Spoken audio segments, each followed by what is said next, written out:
Welcome to BTC Radio Audiobook and ASMR, the ultimate destination for audiobook enthusiasts and literary explorers.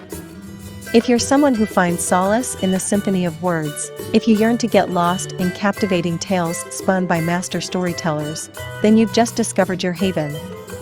Join us on a journey where pages come to life through the power of sound, where every narrative nuance and character emotion is vividly painted in the theater of your mind. From timeless classics to contemporary gems, our channel is a sanctuary for those who believe that stories are meant to be heard. So, sit back, close your eyes, and let the magic of words transport you to distant worlds, one audiobook at a time.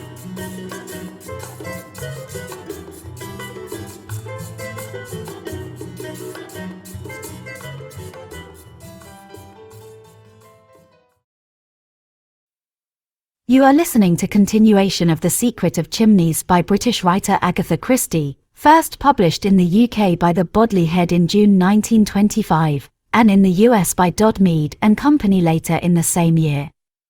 This work is in the public domain in the United States because it was published in 1925.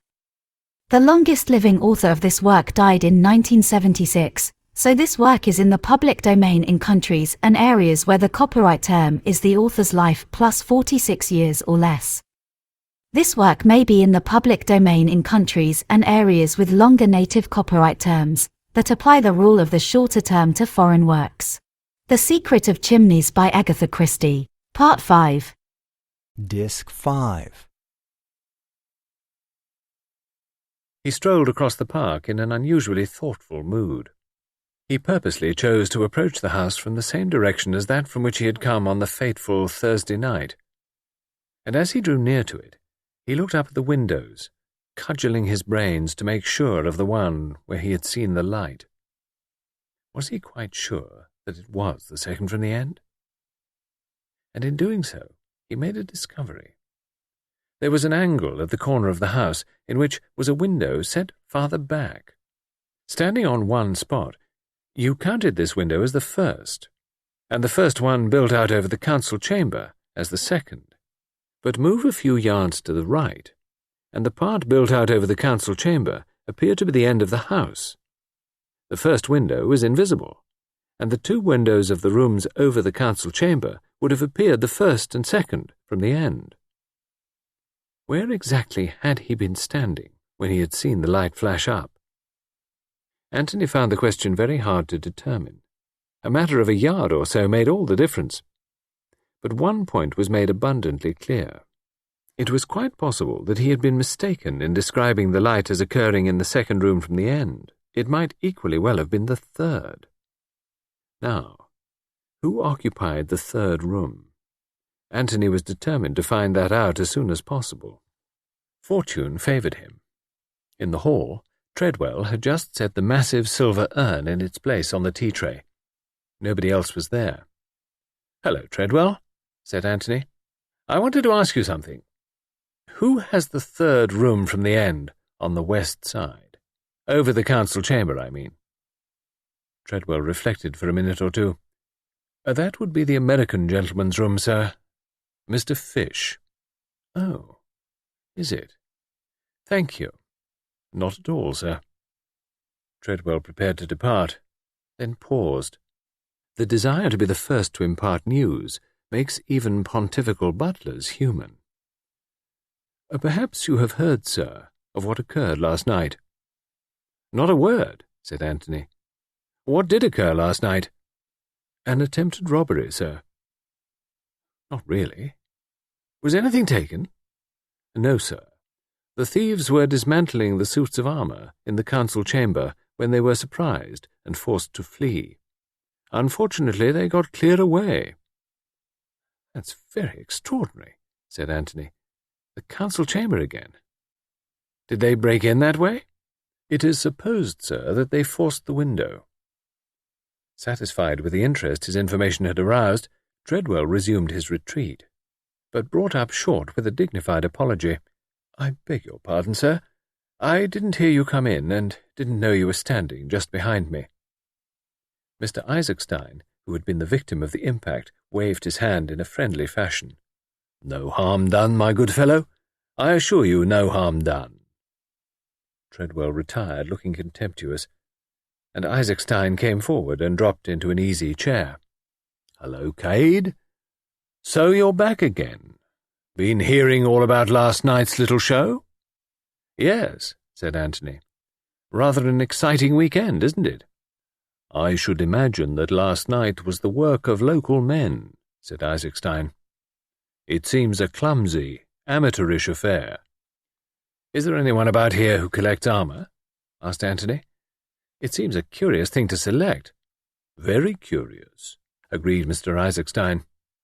He paused a minute, and then said slowly, "The whole position here is very unfortunate."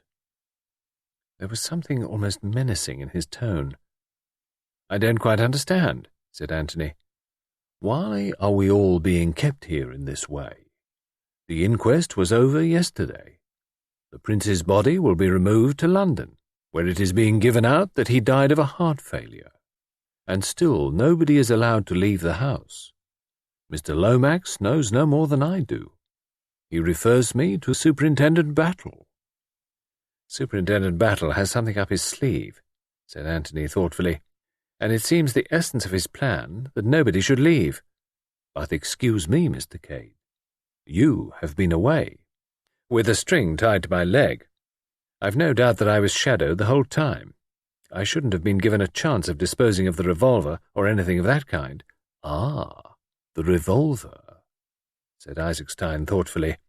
"That has not been found yet, I think." "Not yet." "Possibly thrown into the lake in passing." "Very possibly." "Where is Superintendent Battle? I have not seen him this afternoon." "He's gone to London. I met him at the station." "Gone to London? Really? Did he say when he would be back?" "Early tomorrow, so I understand." Virginia came in with Lord Caterham and Mr. Fish. She smiled a welcome at Anthony. "So you're back, Mr. Cade. Have you heard all about our adventures last night?" "Why, truly, Mr. Cade," said Hiram Fish, "it was a night of strenuous excitement. Did you hear that I mistook Mrs. Revel for one of the thugs?" "And in the meantime," said Anthony, "the thug?" "Got clear away," said Mr. Fish mournfully. "Do pour out," said Lord Caterham to Virginia. "I don't know where Bundle is." Virginia officiated. Then she came and sat down near Anthony. "Come to the boathouse after tea," she said in a low voice. "Bill and I have got a lot to tell you." Then she joined lightly in the general conversation. The meeting at the boathouse was duly held. Virginia and Bill were bubbling over with their news. They agreed that a boat in the middle of the lake was the only safe place for confidential conversation. Having paddled out a sufficient distance, the full story of last night's adventure was related to Anthony. Bill looked a little sulky. He wished Virginia would not insist on bringing this colonial fellow into it. "It's very odd," said Anthony, when the story was finished. "What do you make of it?" he asked Virginia. "I think they were looking for something," she returned promptly.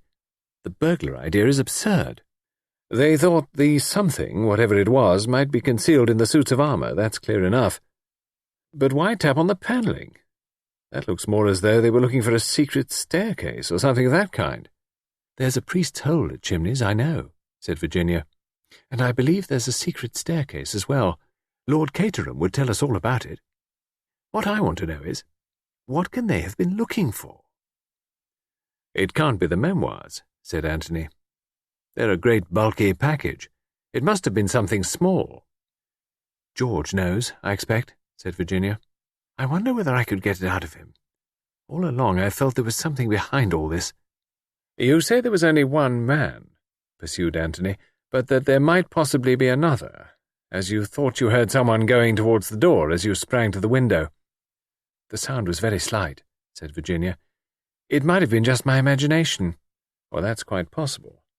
But in case it wasn't your imagination, the second person must have been an inmate of the house. I wonder now." "What are you wondering at?" asked Virginia. "The thoroughness of Mr. Hiram Fish. who dresses himself completely when he hears screams for help downstairs." "There's something in that," agreed Virginia. "And then there's Isaac Stein, who sleeps through it all. That's suspicious too. Surely he couldn't." "There's that fellow Boris," suggested Bill. "He looks an unmitigated ruffian. Michael's servant, I mean." "Chimneys is full of suspicious characters," said Virginia. "I dare say the others are just as suspicious of us. I wish Superintendent Battle hadn't gone to London. I think it's rather stupid of him. By the way, Mr. Cade, I've seen that peculiar-looking Frenchman about once or twice, spying round the park." "It's a mix-up," confessed Anthony. "I've been away on a wild goose chase. Made a thorough ass of myself. Look here. To me, the whole question seems to resolve itself into this. Did the men find what they were looking for last night?" "Suppose they didn't," said Virginia. "I'm pretty sure they didn't, as a matter of fact. Just this. I believe they'll come again. They know, or they soon will know, that Battle's in London. They'll take the risk and come again tonight." "Do you really think so?" "It's a chance. Now, we three will form a little syndicate. Eversley and I will conceal ourselves with due precautions in the council chamber." "What about me?" interrupted Virginia. "Don't think you're going to leave me out of it." "Listen to me, Virginia," said Bill. "This is men's work. Don't be an idiot, Bill. I'm in on this. Don't you make any mistake about it. The syndicate will keep watch tonight." It was settled thus, and the details of the plan were laid. After the party had retired to bed, first one and then another of the syndicate crept down. They were all armed with powerful electric torches, and in the pocket of Anthony's coat lay a revolver. Anthony had said that he believed another attempt to resume the search would be made. Nevertheless, he did not expect that the attempt would be made from outside. He believed that Virginia had been correct in her guess that someone had passed her in the dark the night before, and as he stood in the shadow of an old oak dresser, it was towards the door, and not to the window, that his eyes were directed. Virginia was crouching behind a figure in armour on the opposite wall, and Bill was by the window. The minutes passed, at interminable length. 1 o'clock chimed, then the half-hour, then 2, then the half-hour. Anthony felt stiff and cramped. He was coming slowly to the conclusion that he had been wrong. No attempt would be made tonight. And then he stiffened suddenly, all his senses on the alert. He had heard a footstep on the terrace outside. Silence again, and then a low scratching noise at the window. Suddenly it ceased, and the window swung open. A man stepped across the sill into the room. He stood quite still for a moment, peering round as though listening. After a minute or two, seemingly satisfied, he switched on a torch he carried and turned it rapidly round the room. Apparently he saw nothing unusual. The three watchers held their breath. He went over to the same bit of panelled wall he had been examining the night before. And then a terrible knowledge smote Bill. He was going to sneeze. The wild race through the dew-laden park the night before had given him a chill. All day he had sneezed intermittently. A sneeze was due now, and nothing on earth would stop it. He adopted all the remedies he could think of. He pressed his upper lip, swallowed hard, threw back his head and looked at the ceiling. As a last resort, he held his nose and pinched it violently. It was of no avail. He sneezed. A stifled, checked, emasculated sneeze, but a startling sound in the deadly quiet of the room. The stranger sprang round, and in the same minute Anthony acted. He flashed on his torch and jumped full for the stranger. In another minute they were down on the floor together. "Lights!" shouted Anthony. Virginia was ready at the switch. The lights came on true and full tonight. Anthony was on top of his man. Bill leant down to give him a hand. "And now," said Anthony, "let's see who you are, my fine fellow." He rolled his victim over. It was the neat, dark-bearded stranger from the Cricketers. "Very nice indeed," said an approving voice. They all looked up, startled. The bulky form of Superintendent Battle was standing in the open doorway. "I thought you were in London, Superintendent Battle," said Anthony. Battle's eyes twinkled. "Did you, sir?" he said. "Well, I thought it would be a good thing if I was thought to be going." "And it has been," agreed Anthony, looking down at his prostrate foe. To his surprise, there was a slight smile on the stranger's face. "May I get up, gentlemen?" he inquired. "You are 3-1. Anthony kindly hauled him onto his legs. The stranger settled his coat, pulled up his collar, and directed a keen look at Battle. "I demand pardon," he said, "but do I understand that you are a representative from Scotland Yard?" "That's right," said Battle. "Then I will present to you my credentials." He smiled rather ruefully. "I would have been wise to do so before." He took some papers from his pocket and handed them to the Scotland Yard detective. At the same time, he turned back the lapel of his coat and showed something pinned there. Battle gave an exclamation of astonishment. He looked through the papers and handed them back with a little bow. "I'm sorry you've been manhandled, monsieur," he said, "but you brought it on yourself, you know." He smiled, noting the astonished expression on the faces of the others. "This is a colleague we have been expecting for some time," he said. "Monsieur Lemoine, of the Sûreté in Paris." Chapter 19. Secret History. They all stared at the French detective, who smiled back at them. "But yes," he said, "it is true." There was a pause for a general readjusting of ideas. Then Virginia turned to Battle. "Do you know what I think, Superintendent Battle?" "What do you think, Mrs. Revel?" "I think the time has come to enlighten us a little." "To enlighten you? I don't quite understand, Mrs. Revel." "Superintendent Battle, you understand perfectly.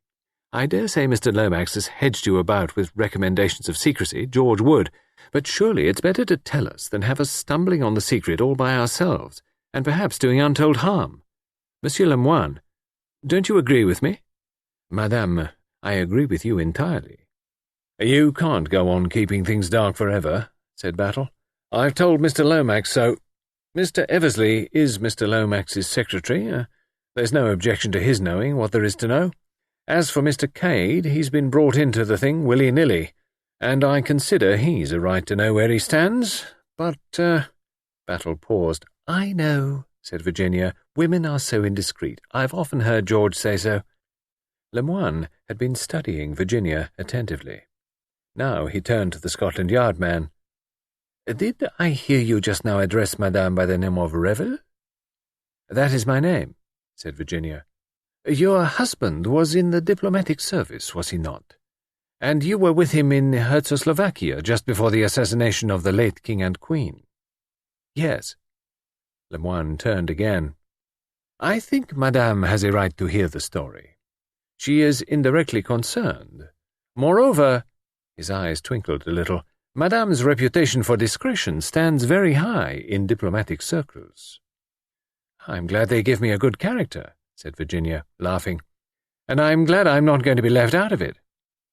"What about refreshments?" said Anthony. "Where does the conference take place? Here?" "If you please, sir," said Battle. "I've a fancy for not leaving this room until morning. You'll see why when you've heard the story." "Then I'll go and forage," said Anthony. Bill went with him, and they returned with a tray of glasses, siphons, and other necessaries of life. The augmented syndicate established itself comfortably in the corner by the window, being grouped round a long oak table. "It's understood, of course," said Battle, "that anything that's said here is said in strict confidence. There must be no leakage. I've always felt it would come out one of these days. Gentlemen like Mr. Lomax, who want everything hushed up, take bigger risks than they think. The start of this business was just over 7 years ago. There was a lot of what they call reconstruction going on, especially in the Near East. There was a good deal going on in England, strictly on the QT, with that old gentleman, Count Stilptich, pulling the strings. All the Balkan states were interested parties, and there were a lot of royal personages in England just then. I'm not going into details, but something disappeared. Disappeared in a way that seemed incredible. Unless you admitted two things: that the thief was a royal personage, and that at the same time it was the work of a high-class professional. Monsieur Lemoine here will tell you how that well might be. The Frenchman bowed courteously and took up the tale. It is possible that you in England may not even have heard of our famous and fantastic King Victor. What his real name is, no one knows, but he is a man of singular courage and daring, one who speaks 5 languages and is unequalled in the art of disguise. Though his father is known to have been either English or Irish, he himself has worked chiefly in Paris. It was there, nearly 8 years ago, that he was carrying out a daring series of robberies and living under the name of Captain O'Neill. A faint exclamation escaped Virginia. Monsieur Lemoine darted a keen glance at her. "I think I understand what agitates Madame. You will see in a minute. Now, we of the Sûreté had our suspicions that this Captain O'Neill was none other than King Victor, but we could not obtain the necessary proof. There was also in Paris at the time a clever young actress, Angèle Maury of the Folies Bergère. For some time we had suspected that she was associated with the operations of King Victor, but again no proof was forthcoming. About that time, Paris was preparing for the visit of the young King Nicholas IV of Czechoslovakia. At the Sûreté, we were given special instructions as to the course to be adopted to ensure the safety of His Majesty. In particular, we were warned to superintend the activities of a certain revolutionary organization which called itself the Comrades of the Red Hand. It is fairly certain now that the comrades approached Angèle Maury and offered her a huge sum if she would aid them in their plans. Her part was to infatuate the young king and decoy him to some spot agreed upon with them. Angèle Maury accepted the bribe and promised to perform her part. But the young lady was cleverer and more ambitious than her employers suspected. She succeeded in captivating the king, who fell desperately in love with her and loaded her with jewels. It was then that she conceived the idea of being not a king's mistress, but a queen. As everyone knows, she realized her ambition. She was introduced into Czechoslovakia as the Countess Varaga Popolevsky, an offshoot of the Romanovs, and became eventually Queen Varaga of Czechoslovakia. Not bad for a little Parisian actress. I have always heard that she played the part extremely well, but her triumph was not to be long-lived. The comrades of the Red Hand, furious at her betrayal, twice attempted her life. Finally, they worked up the country to such a pitch that a revolution broke out in which both the king and queen perished. Their bodies, horribly mutilated and hardly recognizable, were recovered, attesting to the fury of the populace against the low-born foreign queen. Now, in all this, it seems certain that Queen Varaga still kept in with her confederate, King Victor. It is possible that the bold plan was his all along. What is known is that she continued to correspond with him in a secret code from the court of Czechoslovakia. For safety, the letters were written in English and signed with the name of an English lady then at the embassy. If any inquiry had been made, and the lady in question had denied her signature, it is possible that she would not have been believed, for the letters were those of a guilty woman to her lover. It was your name she used, Mrs. Revel. I know, said Virginia. Her colour was coming and going unevenly. So, that is the truth of the letters. I have wondered and wondered. What a blackguardly trick, cried Bill indignantly. The letters were addressed to Captain O'Neill at his rooms in Paris, and their principal purpose may have light shed upon it by a curious fact which came to light later.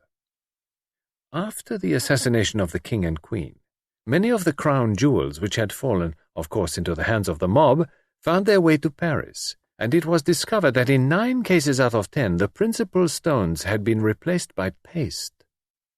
And mind you, There were some very famous stones among the jewels of Czechoslovakia. So, as a queen, Angèle Marie still practiced her former activities. You see now where we have arrived. Nicholas IV and Queen Varaga came to England and were the guests of the late Marquis of Caterham, then Secretary of State for Foreign Affairs.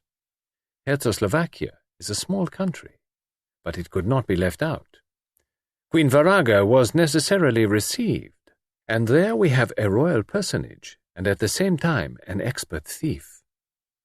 There is also no doubt that the substitute, which was so wonderful as to deceive anyone but an expert, could only have been fashioned by King Victor. And indeed the whole plan, in its daring and audacity, pointed to him as the author. "What happened?" asked Virginia. "Hushed up," said Superintendent Battle laconically. "Not a mention of it has ever been made public to this day. We did all that could be done on the quiet, and that was a good deal more than you'd ever imagine, by the way. We've got methods of our own that would surprise. That jewel didn't leave England with the Queen of Czechoslovakia, I can tell you that much. No. Her Majesty hid it somewhere, but where we've never been able to discover. But I shouldn't wonder," Superintendent Battle let his eyes wander gently round, "if it wasn't somewhere in this room." Anthony leapt to his feet. "What? After all these years?" he cried incredulously. "Impossible." "You do not know the peculiar circumstances, monsieur," said the Frenchman quickly. "Only a fortnight later, the revolution in Czechoslovakia broke out, and the king and queen were murdered.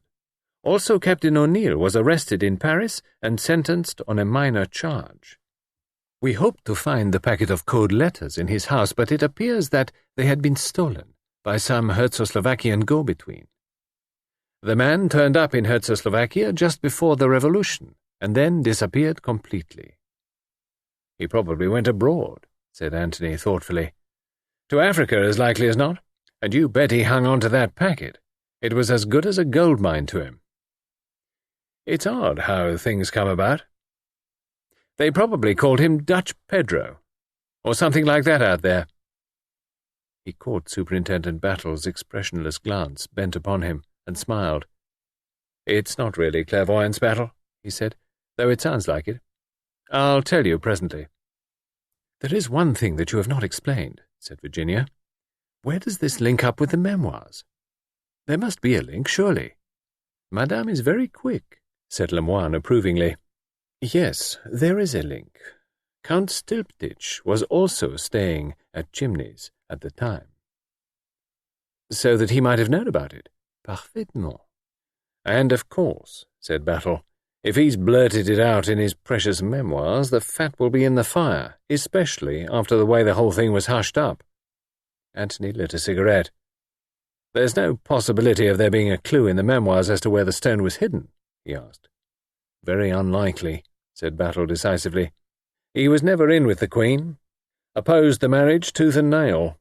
She's not likely to have taken him into her confidence." "I wasn't suggesting such a thing for a minute," said Anthony. "But by all accounts, he was a cunning old boy. Unknown to her, he may have discovered where she hid the jewel. In that case, what would he have done, do you think?" "Sat tight," said Battle, after a moment's reflection. "I agree," said the Frenchman. "It was a ticklish moment, you see. To return the stone anonymously would have presented great difficulties. Also, the knowledge of its whereabouts would have given him great power. And he liked power, that strange old man. Not only did he hold the Queen in the hollow of his hand, but he had a powerful weapon to negotiate with at any time. It was not the only secret he possessed. Oh, no. He collected secrets like some men collect rare pieces of china. It is said that, once or twice before his death, he boasted to people of the things he could make public if the fancy took him. And once, at least, he declared that he intended to make some startling revelations in his memoirs. Hence, the Frenchman smiled rather dryly, the general anxiety to get hold of them. Our own secret police intended to seize them, but the Count took the precaution to have them conveyed away before his death. Still, there's no real reason to believe that he knew this particular secret, said Battle. I beg your pardon, said Anthony quietly. There are his own words. What? Both detectives stared at him as though unable to believe their ears. When Mr. McGrath gave me that manuscript to bring to England, he told me the circumstances of his one meeting with Count Stilptich. It was in Paris. At some considerable risk to himself, Mr. McGrath rescued the Count from a band of Apaches. He was, I understand, shall we say, a trifle exhilarated. Being in that condition, he made two rather interesting remarks. One of them was to the effect that he knew where the Koh-i-Noor was, a statement to which my friend paid very little attention. He also said that the gang in question were King Victor's men. Taken together, those two remarks are very significant. Good Lord, ejaculated Superintendent Battle. I should say they were. Even the murder of Prince Michael wears a different aspect. King Victor has never taken a life, the Frenchman reminded him. Supposing he was surprised when he was searching for the jewel. Is he in England, then? Asked Anthony sharply. You say that he was released a few months ago. Didn't you keep track of him? A rather rueful smile overspread the French detective's face. We tried to, monsieur, but he is a devil, that man. He gave us the slip at once. At once. We thought, of course, that he would make straight for England, but no. He went, where do you think? Where? Said Anthony. He was staring intently at the Frenchman, and absent-mindedly fingers played with a box of matches. To America. To the United States. What? There was sheer amazement in Anthony's tone. Yes. And what do you think he called himself? What part do you think he played over there? The part of Prince Nicholas of Czechoslovakia. The matchbox fell from Anthony's hand, but his amazement was fully equalled by that of Battle. Impossible. Not so, my friend. You, too, will get the news in the morning. It has been the most colossal bluff. As you know, Prince Nicholas was rumoured to have died in the Congo years ago. Our friend King Victor seizes on that. Difficult to prove a death of that kind. He resurrects Prince Nicholas and plays him to such purpose that he gets away with a tremendous haul of American dollars, all on account of the supposed oil concessions. But by a mere accident, he was unmasked, and had to leave the country hurriedly. This time, he did come to England, and that is why I am here. Sooner or later, he will come to Chimneys. That is, if he is not already here. You think that... I think he was here the night Prince Michael died, and again last night. It was another attempt, eh? Said Battle. It was another attempt. What has bothered me, continued Battle, was wondering what had become of Monsieur Lemoine here. I'd had word from Paris that he was on his way over to work with me, and couldn't make out why he hadn't turned up. I must indeed apologize, said Lemoine. You see, I arrived on the morning after the murder. It occurred to me at once that it would be as well for me to study things from an unofficial standpoint, without appearing officially as your colleague. I thought that great possibilities lay that way. I was, of course, aware that I was bound to be an object of suspicion, but that, in a way, furthered my plans, since it would not put the people I was after on their guard. I can assure you that I have seen a good deal that is interesting on the last 2 days. But look here, said Bill, what really did happen last night? I am afraid, said Monsieur Lemoine, that I gave you a rather violent exercise. It was you I chased then? Yes. I will recount things to you. I came up here to watch, convinced that the secret had to do with this room since the prince had been killed here. I stood outside on the terrace. Presently I became aware that someone was moving about in this room. I could see the flash of a torch now and again. I tried the middle window and found it unlatched. Whether the man had entered that way earlier, or whether he had left it so as a blind in case he was disturbed, I do not know. Very gently, I pushed it back and slipped inside the room. Step by step, I felt my way until I was in a spot where I could watch operations without the likelihood of being discovered myself. The man himself I could not see clearly. His back was to me, of course, and he was silhouetted against the light of the torch so that his outline could only be seen. But his actions filled me with surprise. He took to pieces first one and then the other of those 2 suits of armor, examining each one piece by piece. When he had convinced himself that what he sought was not there, he began tapping the paneling of the wall under that picture.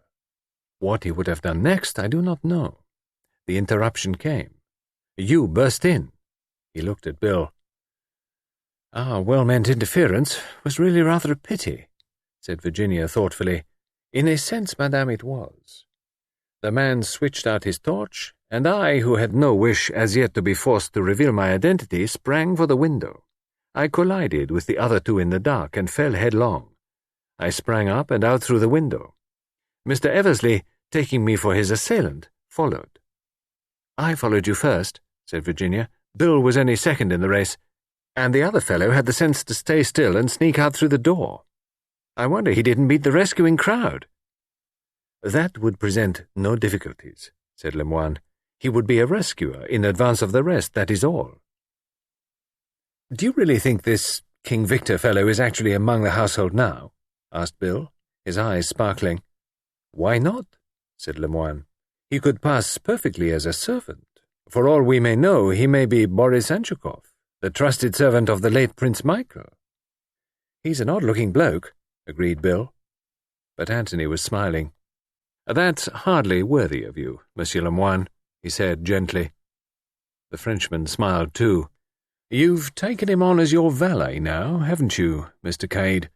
Asked Superintendent Battle. Battle, I take off my hat to you. You know everything. But just as a matter of detail, he's taken me on, not I him. Why was that, I wonder, Mr. Cade? I don't know, said Antony lightly. It's a curious taste, but perhaps he may have liked my face, or he may think I murdered his master and wished to establish himself in a handy position for executing revenge upon me. He rose and went over to the windows, pulling the curtains. Daylight, he said, with a slight yawn. There won't be any more excitements now. Lemoine rose also. I will leave you, he said. We shall perhaps meet again later in the day. With a graceful bow to Virginia, he stepped out of the window. Oh, bed, said Virginia, yawning. It's all been very exciting. Come on, Bill. Go to bed like a good little boy. The breakfast table will not see us, I fear. Antony stayed at the window, looking after the retreating form of Monsieur Lemoine. You wouldn't think it, said Battle behind him, but that's supposed to be the cleverest detective in France. I don't know that I wouldn't, said Antony thoughtfully. I rather think I would. Well, said Battle, he was right about the excitements of this night being over. By the way, do you remember my telling you about that man they'd found shot near Staines? Yes, why? Well, nothing. They've identified him, that's all.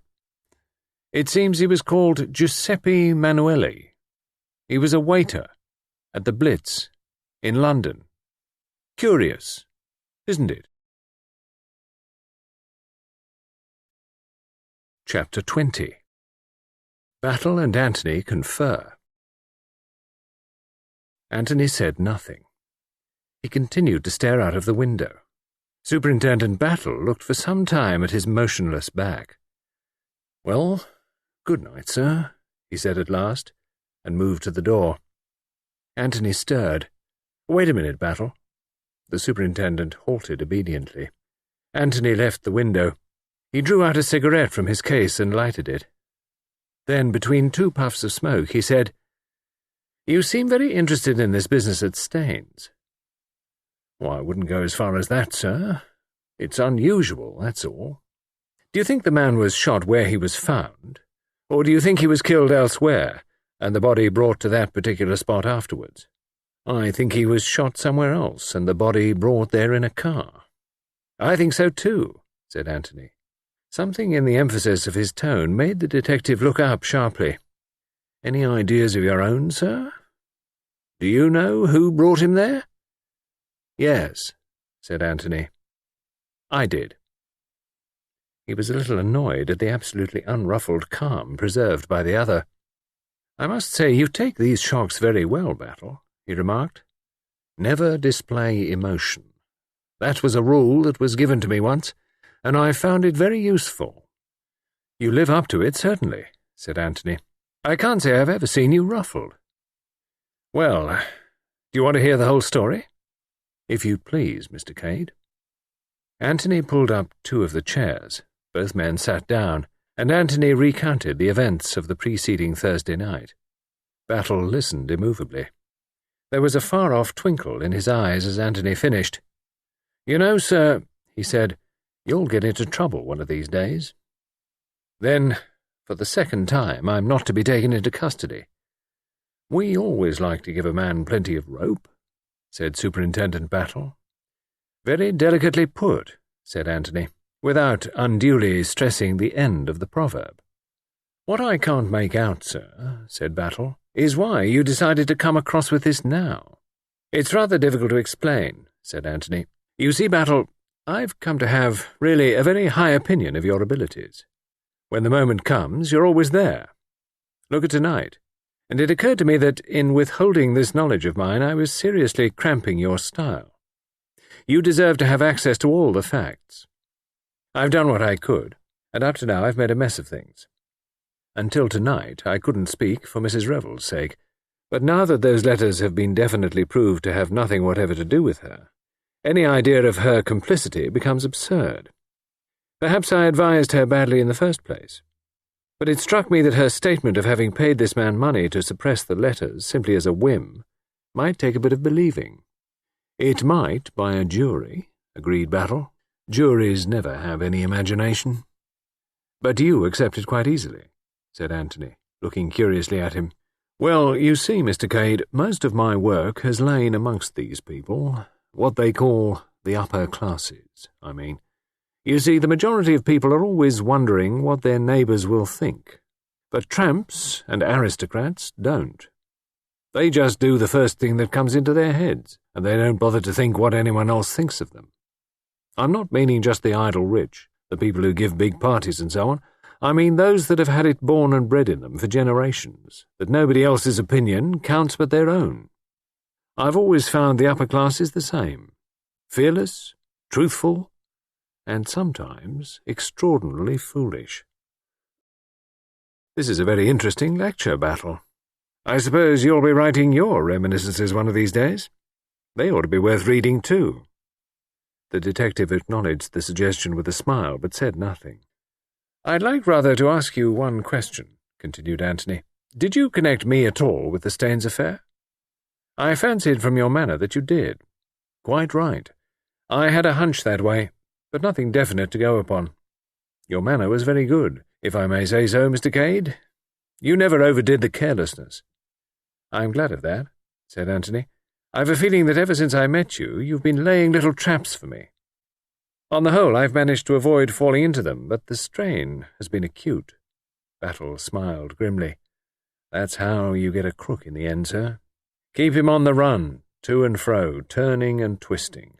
Sooner or later, his nerve goes, and you've got him. You're a cheerful fellow, Battle. When will you get me, I wonder? Plenty of rope, sir? Quoted the superintendent. Plenty of rope. In the meantime, said Anthony, I'm still the amateur assistant. That's it, Mr. Cade. Watson to your Sherlock, in fact. Detective stories are mostly bunkum, said Battle unemotionally, but they amuse people, he added, as an afterthought. And they're useful, sometimes. In what way? Asked Anthony, curiously. They encourage the universal idea that the police are stupid. When we get an amateur crime, such as murder, that's very useful indeed. Anthony looked at him for some minutes in silence.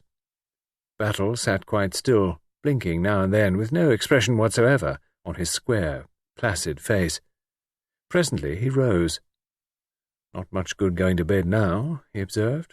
As soon as he's up, I want to have a few words with his lordship. Anyone who wants to leave the house can do so now. At the same time, I should be much obliged to his lordship if he'd extend an informal invitation to his guests to stay on.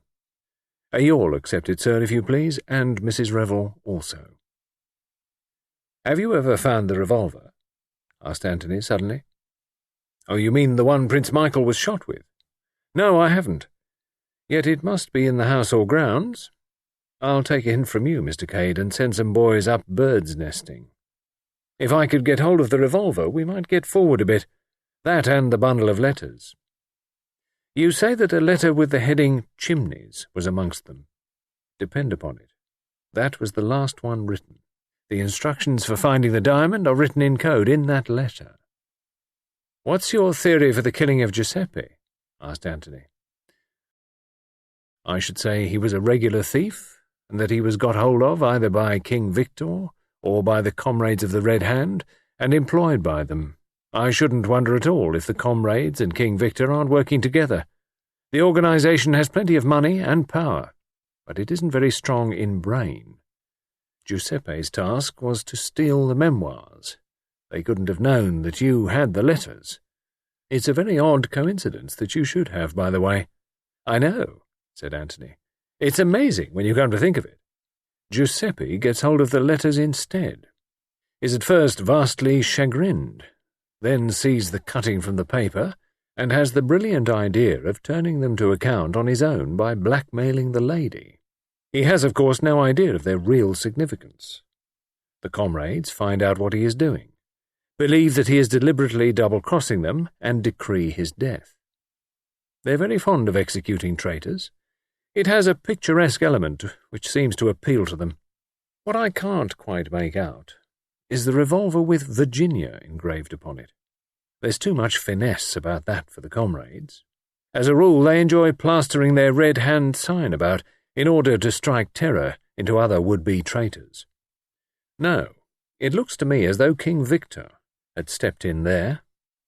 But what his motive was, I don't know. It looks like a very deliberate attempt to saddle Mrs. Revel with the murder, and on the surface there doesn't seem any particular point in that. I had a theory, said Anthony, but it didn't work out according to plan. He told Battle of Virginia's recognition of Michael. Battle nodded his head. Oh, yes, no doubt as to his identity. By the way, that old baron has a very high opinion of you. He speaks of you in most enthusiastic terms. Well, that's very kind of him, said Anthony, especially as I've given him full warning that I mean to do my utmost to get hold of the missing memoirs before Wednesday next. You'll have a job to do that, said Battle. Yes, you think so? I suppose King Victor and co. have got the letters. Battle nodded. Pinched them off Giuseppe that day in Pont Street. Prettily planned piece of work, that. Yes, they've got 'em all right, and they've decoded them. And they know where to look. Both men were on the point of passing out of the room. In here? Said Anthony, jerking his head back. Exactly. In here. But they haven't found the prize yet, and they're going to run a pretty risk trying to get it. I suppose, said Anthony, that you've got a plan in that subtle head of yours? Battle returned no answer. He looked particularly stolid and unintelligent. Then, very slowly, he winked. Want my help? Asked Anthony. I do. And I shall want someone else's. Who is that? Mrs. Revel's. You may have noticed it, Mr. Cade, but she's a lady who has a particularly beguiling way with her. Oh, I've noticed it all right, said Anthony. He glanced at his watch. I'm inclined to agree with you about bed, Battle. A dip in the lake and a hearty breakfast will be far more to the point. He ran lightly upstairs to his bedroom. Whistling to himself, he discarded his evening clothes and picked up a dressing-gown and a bath-towel. Then, suddenly, he stopped dead in front of the dressing-table, staring at the object that reposed demurely in front of the looking-glass. For a moment he could not believe his eyes. He took it up, examined it closely. Yes, there was no mistake. It was the bundle of letters, signed Virginia Revel. They were intact, not one missing. Anthony dropped into a chair, the letters in his hand. My brain must be cracking," he murmured. "I can't understand a quarter of what's going on in this house. Why should the letters reappear like a damned conjuring trick? Who put them on my dressing table? Why?" And to all these very pertinent questions, he could find no satisfactory reply. Chapter 21. Mr. Isaac Stein's Suitcase. At 10 o'clock that morning, Lord Caterham and his daughter were breakfasting. Bundle was looking very thoughtful. "Father," she said at last. Lord Caterham, absorbed in the Times, did not reply. "Father," said Bundle again, more sharply. Lord Caterham, torn from his interested perusal of forthcoming sales of rare books, looked up absent-mindedly. He said. "Did you speak?" "Yes.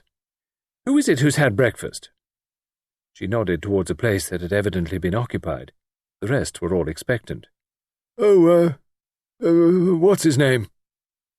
"Isaac Stein?" "Yes, that's it." "Did I see you talking to the detective this morning before breakfast?" Lord Caterham sighed. "Yes, he buttonholed me in the hall. I do think the hours before breakfast should be sacred. I shall have to go abroad. The strain on my nerves." Bundle interrupted unceremoniously. "What did he say?" "Said everyone who wanted to could clear out." "Well," said Bundle, "that's all right. That's what you've been wanting." "I know, but he didn't leave it at that. He went on to say that nevertheless he wanted me to ask everyone to stay on." "I don't understand," said Bundle, wrinkling her nose.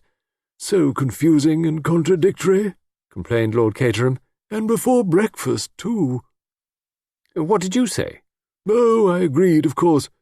It's never any good arguing with these people, especially before breakfast," continued Lord Caterham, reverting to his principal grievance.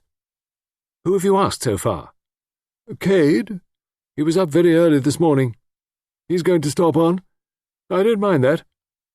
I can't quite make the fellow out, but I like him. I like him very much." "So does Virginia," said Bundle, drawing a pattern on the table with her fork. "Eh?" "And so do I. But that doesn't seem to matter." "And I asked Isaac Stein," continued Lord Caterham. "Well?" "But fortunately he's got to go back to town. Don't forget to order the car for the 10:50, by the way." "All right." "Now, if I can only get rid of fish, too," continued Lord Caterham, his spirits rising. "I thought you liked talking to him about your mouldy old books." "Oh, so I do.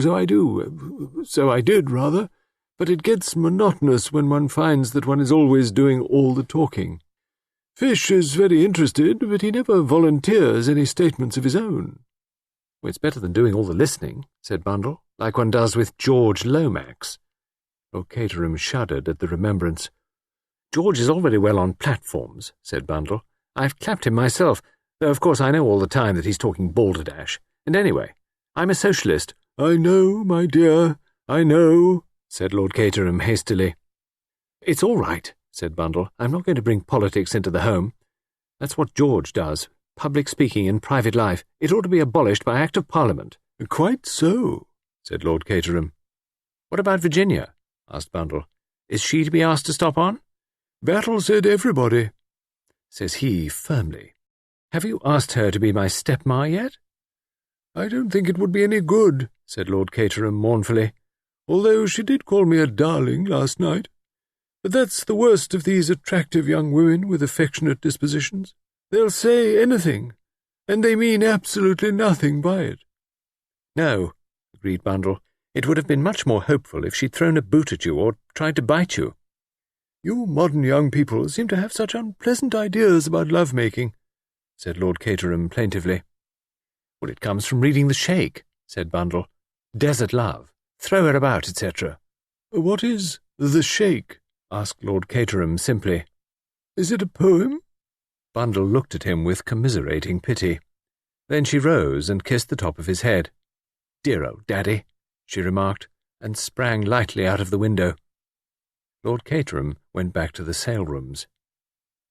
He jumped when addressed suddenly by Mr. Hiram Fish, who had made his usual noiseless entry.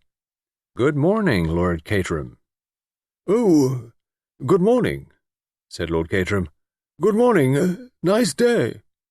"The weather is delightful," said Mr. Fish. He helped himself to coffee. By way of food, he took a piece of dry toast. "Do I hear correctly that the embargo is removed?" he asked after a minute or two. "That we are all free to depart?" Yes, said Lord Caterham. "As a matter of fact, I hoped, I mean that I shall be delighted." His conscience drove him on. "Only too delighted if you will stay on for a little." "Why, Lord Caterham?" "It's been a beastly visit, I know." Lord Caterham hurried on. "Too bad. Shan't blame you for wanting to run away." "Oh, you misjudge me, Lord Caterham. The associations have been painful, and no one could deny that point, but the English country life, as lived in the mansions of the great, has a powerful attraction for me. I am interested in the study of those conditions. It is a thing we lack completely in America. I shall be only too delighted to accept your very kind invitation and stay on." "Oh, well," said Lord Caterham, "that's that. Absolutely delighted, my dear fellow, absolutely delighted."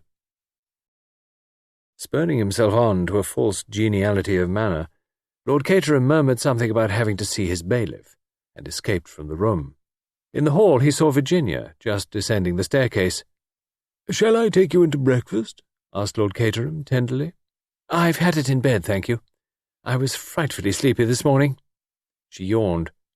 "Had a bad night, perhaps?" "Oh, not exactly a bad night. From one point of view, decidedly a good night." "Oh, Lord Caterham." She slipped her hand inside his arm and gave it a squeeze. "I am enjoying myself. You were a darling to ask me down." "You'll stop on for a bit then, won't you? Battle is lifting the embargo, but I want you to stay particularly. So does Bundle." "Of course I'll stay. It's very sweet of you to ask me." "Ah," said Lord Caterham. He sighed. "What is your secret sorrow?" asked Virginia. "Has anyone bitten you?" "That's just it," said Lord Caterham mournfully. Virginia looked puzzled. "You don't feel by any chance that you want to throw a boot at me?" No. I can see you don't." "Oh, well, it is of no consequence." Lord Caterham drifted sadly away, and Virginia passed out through a side door into the garden. She stood there for a moment, breathing in the crisp October air, which was infinitely refreshing to one in her slightly jaded state. She started a little to find Superintendent Battle at her elbow. The man seemed to have an extraordinary knack of appearing out of space without the least warning. "Good morning, Mrs. Revel. Not too tired, I hope?" Virginia shook her head. "It was a most exciting night," she said. "Well worth the loss of a little sleep. The only thing is, today seems a trifle dull after it." "There's a nice shady place down under that cedar tree," remarked the superintendent. "Shall I take a chair down to it for you?" "If you think it's the best thing for me to do," said Virginia solemnly. "You're very quick, Mrs. Revel. Yes, it's quite true. I do want a word with you." He picked up a long wicker chair and carried it down the lawn. Virginia followed him with a cushion under her arm. "Very dangerous place, that terrace," remarked the detective. "That is, if you want to have a private conversation." "I'm getting excited again, Superintendent Battle." "Oh, it's nothing important." He took out a big watch and glanced at it. 10:30. "I'm starting for Wyvern Abbey in 10 minutes to report to Mr. Lomax. Plenty of time. I only wanted to know if you could tell me a little more about Mr. Cade." "About Mr. Cade?" Virginia was startled. "Yes, where you first met him, and how long you've known him, and so forth." Battle's manner was easy and pleasant enough. He even refrained from looking at her, and the fact that he did so made her vaguely uneasy. "It's more difficult than you think," she said at last. "He did me a great service once." Battle interrupted her. "Before you go any further, Mrs. Revel, I'd just like to say something. Last night, after you and Mr. Eversley had gone to bed, Mr. Cade told me all about the letters and the man who was killed in your house." "He did?" gasped Virginia. Yes, and very wisely, too. It clears up a lot of misunderstanding. There's only one thing he didn't tell me. How long he had known you. Now, I've a little idea of my own about that. You shall tell me if I'm right or wrong. I think that the day he came to your house in Pont Street was the first time you had ever seen him. Ah, I see I'm right. It was so. Virginia said nothing. For the first time, she felt afraid of this stolid man with the expressionless face. She understood what Anthony had meant when he said there were no flies on Superintendent Battle. Has he ever told you anything about his life? The detective continued. Before he was in South Africa, I mean. Canada? Or before that, the Sudan? Or about his boyhood?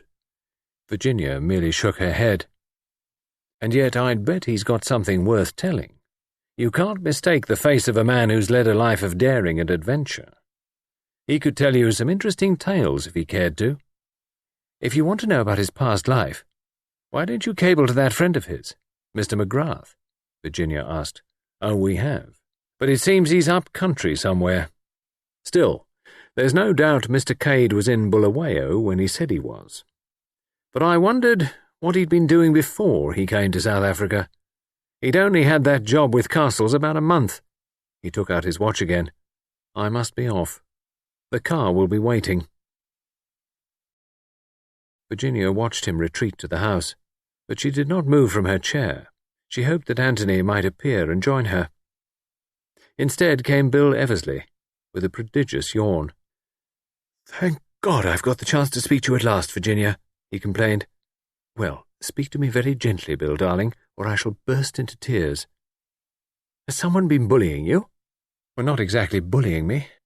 Getting inside my mind and turning it inside out.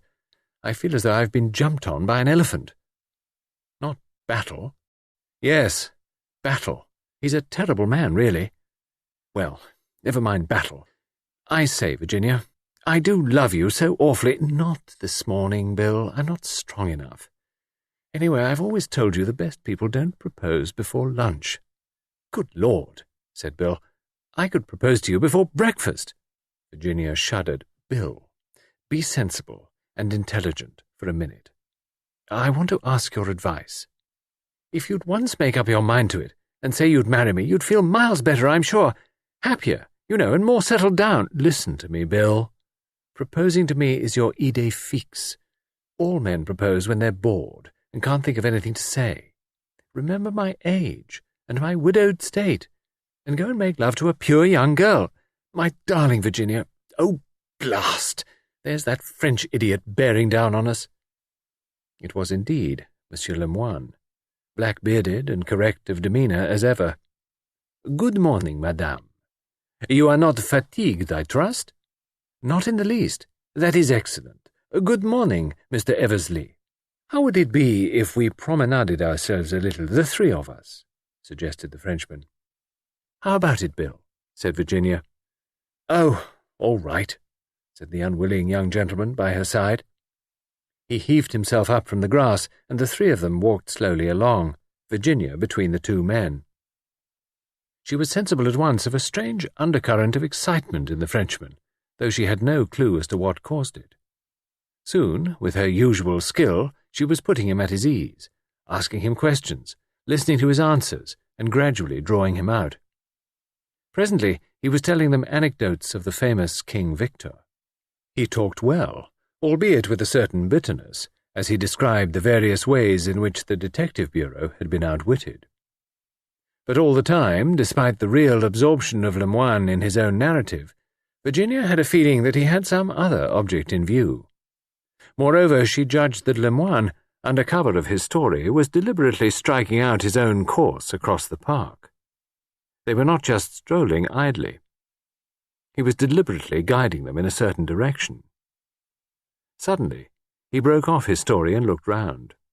They were standing just where the drive intersected the park, before turning an abrupt corner by a clump of trees. Lemoine was staring at a vehicle approaching them from the direction of the house. Virginia's eyes followed his. "It's the luggage cart," she said, "taking Isaac Stein's luggage and his valet to the station." "Is that so?" said Lemoine. He glanced down at his own watch and started. "Oh, 1,000 pardons. I have been longer here than I meant. Such charming company. Is it possible, do you think, that I might have a lift to the village?" He stepped out onto the drive and signalled with his arm. The luggage cart stopped, and after a word or two of explanation, Lemoine climbed in behind. He raised his hat politely to Virginia and drove off. The other two stood and watched the cart disappearing with puzzled expressions. Just as the cart swung round the bend, a suitcase fell off onto the drive. The cart went on. "Come on," said Virginia to Bill. "We're going to see something interesting."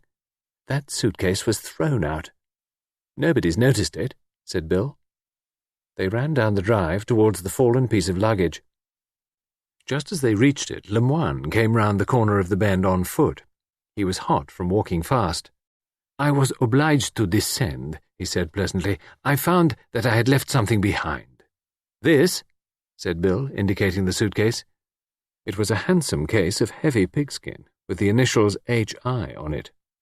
"What a pity," said Lemoine gently. "It must have fallen out. Shall we lift it from the road?" Without waiting for a reply, he picked up the suitcase and carried it over to the belt of trees. He stooped over it. Something flashed in his hand, and the lock slipped back. He spoke, and his voice was totally different, quick and commanding. "The car will be here in a minute," he said. "Is it in sight?" Virginia looked back towards the house. "No." "Good." With deft fingers, he tossed the things out of the suitcase, gold-topped bottle, silk pyjamas, a variety of socks. Suddenly, his whole figure stiffened. He caught up what appeared to be a bundle of silk underwear and unrolled it rapidly.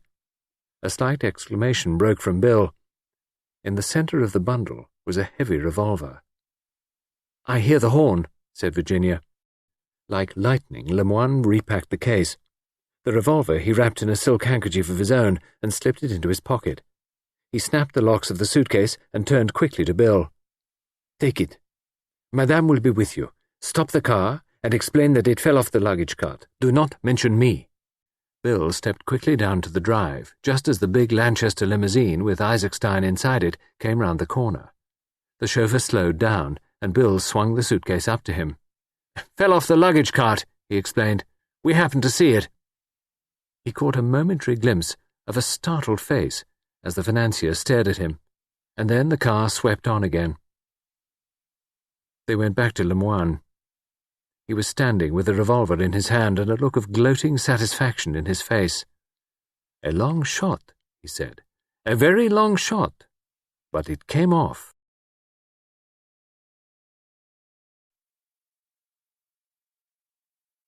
End of Disc 5.